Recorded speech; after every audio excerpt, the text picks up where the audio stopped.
નમસ્કાર વિદ્યાર્થી મિત્રો, આપ સર્વે મિત્રોનું સહૃદય હાર્દિક સ્વાગત છે આપણી યુટ્યુબ ચેનલ એવી ગુરુ જ્ઞાન શાળાની અંદર. વિદ્યાર્થી મિત્રો, આજના આ વિડીયોની અંદર આજે આપણે આપણી જે ભારત દેશની માતૃભાષા છે ધોરણ 10 વિષય હિન્દી, એની વિષયની અંદર ચેપ્ટર નંબર 12 જે છે એક નઈ શરૂઆત, એ ચેપ્ટરનું આજે આપણે સ્વાધ્યાયનું સંપૂર્ણ સોલ્યુશન આજે આ વિડીયોની અંદર જોવાના છીએ. તો વિડીયોને તમારે છેલ્લે સુધી પૂરેપૂરો સ્કીપ કર્યા વગર જોવાનો છે અને જો તમે ચેનલ ઉપર નવા હોય તો તમારે ચેનલને અચૂકથી સબસ્ક્રાઇબ કરી દેવાની છે.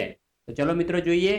तो सर्वप्रथम છે निम्नलिखित प्रश्नों के नीचे दिए गए विकल्पों में से सही विकल्प चुनकर उनके उत्तर दीजिए. पहलो, परमाणु में क्या नहीं होता है? तो परमाणु में इलेक्ट्रॉन होते हैं, प्रोटॉन होते हैं, न्यूट्रॉन होते हैं. क्या नहीं होते हैं? परमाणु में अणु नहीं होते हैं. તમે તો મિત્રો એમ કહેશો કે સર તમે તો એમ કીધું હતું કે આપણે હિન્દીનું સોલ્યુશન છે ને આ તો વિજ્ઞાન છે, પરંતુ મિત્રો આપણો ચેપ્ટર જે છે વૈજ્ઞાનિકને લગતો છે, એના માટે અહીંયા વિજ્ઞાનનો થોડો ઘણો સમાવેશ છે. આગળ જોઈએ, माधवन कौन थे? माधवन कौन थे? तो माधवन एक वैज्ञानिक थे. આગળ ત્રીજો કે પ્રોફેસર રામિસ का ड्रीम प्रोजेक्ट क्या था? એટલે કે એમનો ડ્રીમ પ્રોજેક્ટ શું હતો? તો માનવ પ્રક્ષેપણ યંત્ર બનાना उनका ड्रीम प्रोजेक्ट था. આ તમને જો વિકલ્પોમાં ના પૂછાય તો એક વાક્યની અંદર પણ પૂછાઈ શકે છે, અને એક વાક્યની અંદર આપણને ક્યારે આવડે? જ્યારે આપણે ગોખ્યું ના હોય, સારી રીતે વિડીયો જોયા હોય, સમજ્યું હોય, યાદ કરીને લખ્યું હોય તો જ આપણને આવડી શકે. આગળ વધીએ. બીજો કે નિમ્નલિખિત પ્રશ્નો કે એક એક વાક્ય में उत्तर लिखिए. અને મિત્રો આ ધોરણ 10 નો વિડીયો છે તો તમારા માટે ખાસ સૂચના છે કે ધોરણ 10 ના આપણા WhatsApp ગ્રુપની અંદર જો હજુ સુધી તમે જોઈન ના થયા હોય તો અચૂકથી જોઈન થઈ જજો, કારણ કે હજુ પણ તમારા જોડે ટાઈમ છે બોર્ડની પરીક્ષાની તૈયારી કરવાનો. માટે તમારી બીજી પરીક્ષા છે, બોર્ડની પરીક્ષા છે, એની અંદર પણ સારામાં સારા માર્ક્સ લાવવા અમારી સાથે અમે જે કહીશું એ તમે કરજો તો તમને સારામાં સારા માર્ક્સ મળશે. અમે તમને મોસ્ટ એમપી પ્રશ્નપત્રો બધું જ તમને અહીંયાથી આપવાના છીએ. તો ચેનલને સબસ્ક્રાઇબ ના કરી હોય સબસ્ક્રાઇબ કરજો અને આપણા WhatsApp ગ્રુપની અંદર પણ જોડાજો. પહેલો, એક નઈ શરૂઆત के दोनों वैज्ञानिकों के नाम दीजिए. तो જોઈએ આમાં છે પ્રોફેસર રામિસ તથા प्रोफेसर माधवन. બીજો છે કે मानव प्रक्षेपण यंत्र किसे कहते हैं? तो मानव प्रक्षेपण यंत्र ऐसा यंत्र होता है जिसमें एक व्यक्ति को एक स्थान से दूसरे स्थान पर भेजा जा सकता है. आगे से तीजो के प्रोफेसर माधवन को पसीना क्यों आ गया? तो प्रोफेसर माधवन को पावर सप्लाई बॉक्स से उठे धुएं को देखकर पसीना आ गया. હવે જોઈએ ત્રીજો કે નિમ્નલિખિત પ્રશ્નों के उत्तर 2-3 वाक्य में लिखिए. એમાં પહેલો કે પ્રોફેસર રામિસ કે પ્રયોગ का उद्देश्य स्पष्ट कीजिए. એટલે કે એમને જે પ્રયોગ કર્યો હતો માનવ પ્રક્ષેપણ યંત્રનો એના પાછળનો ઉદ્દેશ શું હતો એ આપણે સ્પષ્ટ કરવાનું છે. તેનો ઉત્તર છે કે પ્રોફેસર રામિસ के प्रयोग का उद्देश्य यह सिद्ध करना था कि मानव शरीर को तरंगों में बदलकर एक जगह से दूसरी जगह पर भेजा जा सकता है. आगे बीजो है कि परमाणु विघटन और संगठन के बारे में बताइए.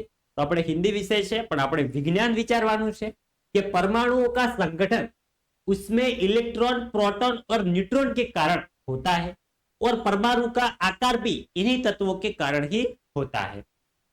परमाणु का विघटन यानी कि परमाणु जुदा पड़े त्यारे उसमें मौजूद इलेक्ट्रॉन, प्रोटॉन और न्यूट्रॉन को उससे अलग करने की उससे अलग किया जा सकता है. आगे तीजो के अणु तथा परमाणु किसे कहते हैं हम? तो किसी वस्तु के छोटे छोटे कण को हम क्या कहते हैं? उसे हम कहते हैं अणु. किसी भी पदार्थ का सबसे छोटा अंश परमाणु कहलाता है, जिससे और टुकड़े नहीं हो सकते. परमाणुओं से मिलकर अणु बनता है. किसी भी परमाणु का आकार उसमें मौजूद इलेक्ट्रॉन, प्रोटॉन और न्यूट्रॉन के कारण होता है. आगे से चौथो कि निम्नलिखित प्रश्नों के उत्तर 4-5 वाक्य में लिखिए. मोटा प्रश्न है. एમાં પહેલો કે ऊर्जा के बारे में संक्षिप्त में बताइए. ऊर्जा એટલે કે જે ऊर्जा છે આપણી સૌર ऊर्जा છે, अलग अलग ऊर्जाओं છે. तो ऊर्जा का सरल अर्थ होता है शक्ति. ऊर्जा का मुख्य स्रोत सूर्य है, अपनी सूरज दादा. ऊर्जा हमारे जीवन में गति लाती है. ऊर्जा की विशेषताएं है कि ऊर्जा को उत्पन्न या नष्ट नहीं किया जा सकता है.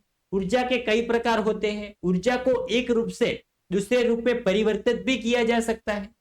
विद्युत ऊर्जा को यांत्रिक ऊर्जा में और आणविक ऊर्जा को એટલે કે જે આપણે आणवीय ऊर्जा હોય છે, आणवीय ऊर्जा को विद्युत ऊर्जा में परिवर्तित किया जा सकता है.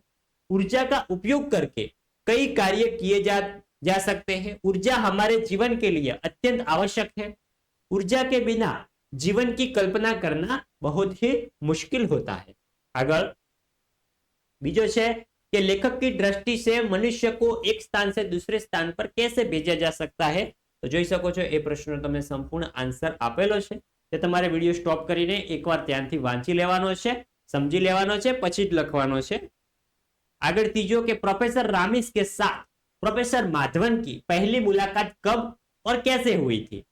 तो गर्मियों के दिनों में प्रोफेसर माधवन और प्रोफेसर रामिस के खास दोस्त आनंद का सिफारिश पत्र लेकर पहली बार उनके लैब में उन्हें मिलने पहुंचे थे। तब प्रोफेसर रामिस अपने कंप्यूटर पर अपना काम कर रहे थे। माधवन का परिचय जानने के बाद प्रोफेसर रामिस ने प्रोफेसर माधवन को अपने साथ काम करने की अनुमति दे दी और अपना सहायक बना लिया।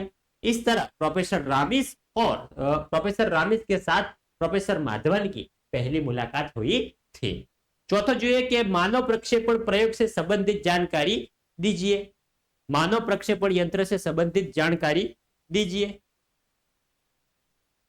तेमा જોઈએ प्रोफेसर रामिस का मानव प्रक्षेपण प्रयोग एक महत्वपूर्ण प्रयोग था। मानव इतिहास में पहली बार ऐसा होने जा रहा था। इस प्रयोग के द्वारा प्रोफेसर रामिस यह साबित करना चाहते थे कि जैसे कोई वस्तु को तरंगों में बदलकर एक जगह से दूसरी जगह भेजा जा सकता है, उसी तरह मानव शरीर को भी उसके मूल तत्वों में विभक्त करके तरंगित अवस्था में कहीं भी भेजा जा सकता है और उसे मूल स्वरूप में भी वापस लाया जा सकता है। प्रोफेसर रामिस ने यह प्रयोग खुद पर किया और स्वयं को तरंगों में बदलकर एक जगह से दूसरी जगह पहुंचने में कामयाब हुए। પાંચમાનો અ જોઈએ, સોરી પાંચમાનો પહેલો સૂચના અનુસાર કીજીએ। એમાં સૌપ્રથમ છે વિરુદ્ધાર્થી શબ્દ બનાવીએ। આ તમને એક્ઝામની અંદર પૂછાય છે। સામાન્ય તો મિત્રો અસામાન્ય। તો વિદ્યાર્થી મિત્રો જે આપણું હિન્દીનું વ્યાકરણ છે એકદમ સરળ પૂછાય છે, માટે આપણે વ્યાકરણની અંદર તો હિન્દી વિષયની અંદર એક પણ માર્ક્સ આપણો જવો જોઈએ નહીં। પછી શરૂઆત તો અંત, असंभव तो संभव, शक्तिशाली तो थशे शक्तिहीन, आनंद तो थशे शौक, जटिल तो थशे सरल। आगळ वधीए। आगळ छे भाववाचक संज्ञा बनावीए। भाववाचक संज्ञा જોઈએ। पहलो मानव तो थशे मानवता, अपना तो थशे अपनापन, बच्चा तो थशे बचपन। आगळ वधीए। आगळ छे कर्तृवाचक संज्ञाए बनावीए। विज्ञान तो थशे वैज्ञानिक, इतिहास तो थशे इतिहासकार, विश्लेषण तो थशे विश्लेषक, कमांड तो थशे कमांडर। आगळ जईए। आगळ छे लास्ट में छे कि विशेषण बनावीए। शरीर तो थशे शारीरिक, क्षण तो थशे क्षणिक, आनंद तो थशे आनंदित, वास्तव तो एने मित्र तो वास्तविक पण थई सके छे। शुं थशे वास्तविक, वास्तव तो थशे वास्तविक। तो विद्यार्थी मित्रों आ हतुं आपणुं धोरण 10 विषय हिंदी विषयनी अंदर जे आपणुं चेप्टर नंबर 12 जे छे एक नई शरूआत, ए चेप्टरનું સ્વાધ્યાયનું સંપૂર્ણ સોલ્યુશન। તો વિદ્યાર્થી મિત્રો વિડિયો તમને સારો લાગ્યો હોય, તમારા માટે ઉપયોગી રહ્યો હોય તો વિડિયોને અચૂકથી લાઈક કરીને તમારે જવાનું છે। અને જો તમે ચેનલ ઉપર નવા હોય તો ચેનલને પણ અચૂકથી સબસ્ક્રાઇબ કરવાની છે, કારણ કે અમારી ચેનલ તમને વધુમાં વધુ બોર્ડની પરીક્ષાની અંદર તો ખૂબ જ લાભ અપાવવાની છે। તો મળીશું નેક્સ્ટ વિડિયો સાથે, ત્યાં સુધી આવજો। જય હિન્દ, જય ભારત।